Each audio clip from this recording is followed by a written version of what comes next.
आज मोदी काबीना की आखिरी मीटिंग होने वाली है। 11:30 बजे काबीना की यह मीटिंग होने वाली है। लोकसभा को भंग करने की सिफारिश यहां पर बीजेपी की तरफ से की जाएगी। नई सरकार के इत्तेहाद का रास्ता साफ हो जाएगा। लोकसभा भंग होने के बाद सरकार की हुसूलियाबियों को लेकर भी तजवीज देखने को मिलेगी।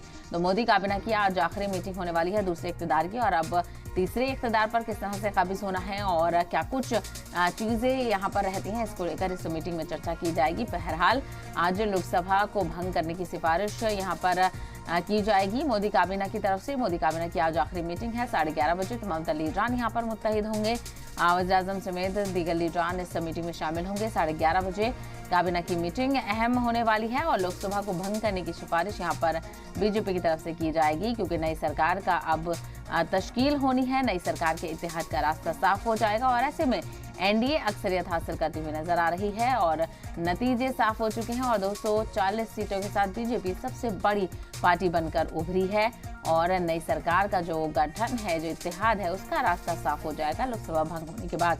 तो सरकार की हुसूलियाबियों पर भी तजवीज आएगी। तो लोकसभा को भंग करने की सिफारिश यहाँ पर होगी। 11:30 बजे इस पर खास नजर बनी रहेगी। नई सरकार के इत्तेहाद का रास्ता साफ हो जाएगा, क्योंकि दूसरा जो दौरे इख्तिदार था वो अब खत्म हो गया है। लोकसभा चुनाव के नतीजे सामने आ चुके हैं। 7 मरहलों में हुए इंतखाबात के नतीजे कल देर शाम तक सामने आए और जो एनडीए है वो अक्सरियत यहाँ पर हासिल करती हुई नजर आई, लेकिन अपोजिशन ने भी जबरदस्त मुजाहरा किया है और कांटे की टक्कर यहाँ पर देखने को मिली है।